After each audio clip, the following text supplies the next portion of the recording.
Taxi में क्या क्या पेपर्स होते हैं और कौन से पेपर कब तक वैलिड रहते हैं, यदि आपको ये जानना है तो आप बिल्कुल सही वीडियो पर हैं। नमस्कार दोस्तों, मैं राजकुमार शर्मा बहुत बहुत स्वागत करता हूं अपने YouTube channel ride and learn with Raj में। आगे बढ़ने से पहले यदि आप मेरे चैनल पर नए हैं तो चैनल को लाइक करें, सब्सक्राइब करें और साथ में बेल आइकन प्रेस करें ताकि आने वाली वीडियो का नोटिफिकेशन सबसे पहले आपको मिल सके। तो चलिए दोस्तों, हम अपने टॉपिक पर बात कर लेते हैं। सबसे पहले बात हम करते हैं कि टैक्सी में क्या क्या डॉक्यूमेंटेशन होती है, कौन कौन से पेपर्स वैलिड होते हैं। तो सबसे पहले आपको चाहिए रजिस्ट्रेशन सर्टिफिकेट। आरसी सबसे पहला और मोस्ट इम्पोर्टेंट पॉइंट है। ये वैलिड रहता है आपका 15 साल के लिए। रजिस्ट्रेशन सर्टिफिकेट मतलब आरसी 15 साल ये वैलिड रहता है। इसके बाद एक्सपायर हो जाता है, फिर रिन्यू नहीं होता, फिर गाड़ी आपको स्क्रैप में ही देनी पड़ेगी, समझिए आप।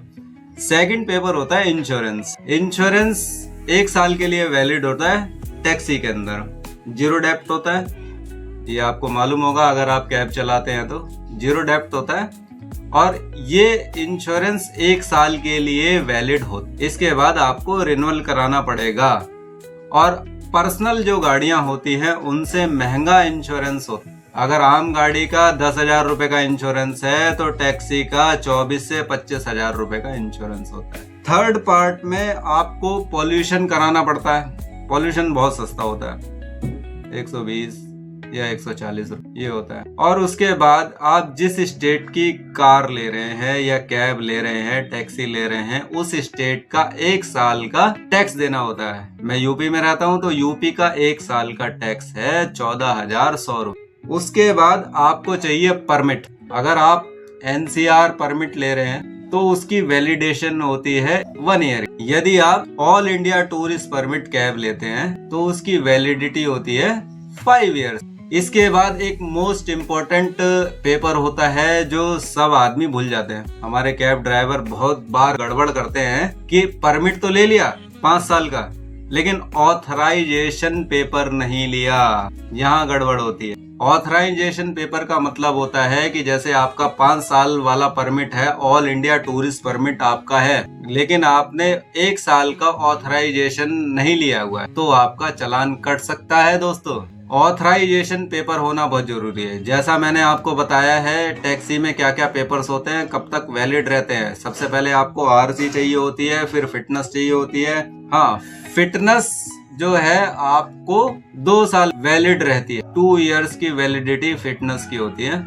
आपको 2 साल के बाद रिन्यूअल करानी होती है। रिन्यूअल कराने का खर्चा जो होता है 7 से 8,000 रुपए हो सकता है। हर स्टेट का अलग अलग है। ये सारी डॉक्यूमेंटेशन लगती है। मैं शुरू से एक बार आपको बता देता हूँ। RC, fitness, insurance, pollution, all India tourist permit, authorisation, UP का टैक्स यदि आप किसी भी स्टेट में रह रहे हैं उस स्टेट का टैक्स, और उसके बाद यदि आप अपनी कैब लेके अपने स्टेट से बाहर जा रहे हैं तो स्टेट से बाहर जाने का भी आपको टैक्स देना पड़ेगा। जैसे आप यूपी में रह रहे हैं और आपको हरियाणा जाना है तो हरियाणा का टैक्स भी आपको पे करना पड़ेगा। यदि आप हरियाणा से राजस्थान जा रहे हैं तो राजस्थान का टैक्स पे करना पड़ेगा। ये सारे जो पेपर्स हैं ये टैक्सी से रिलेटेड पेपर हैं। ये आपको रखना पड़ेंगे अपने साथ ताकि आप कहीं चालान ना कर सके।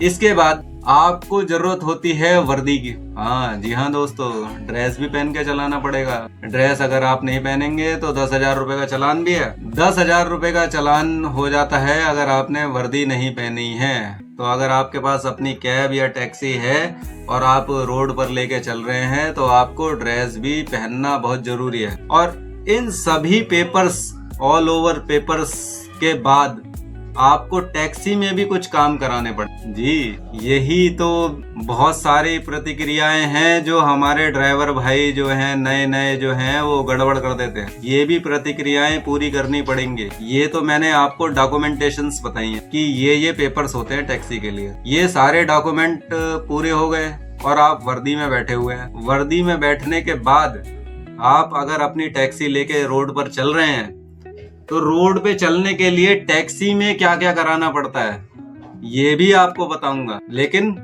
नेक्स्ट वीडियो में बताऊंगा। मैं अगली वीडियो में आपको बताऊंगा कि हम रोड पर टैक्सी अगर लेकर चल रहे हैं तो हमारी टैक्सी में क्या क्या चीजें होनी चाहिए और क्या क्या चीजें आवश्यक हैं, ये सारी जानकारी मैं आपको अगली वीडियो में दूंगा। तब तक के लिए जय हिंद, जय भारत।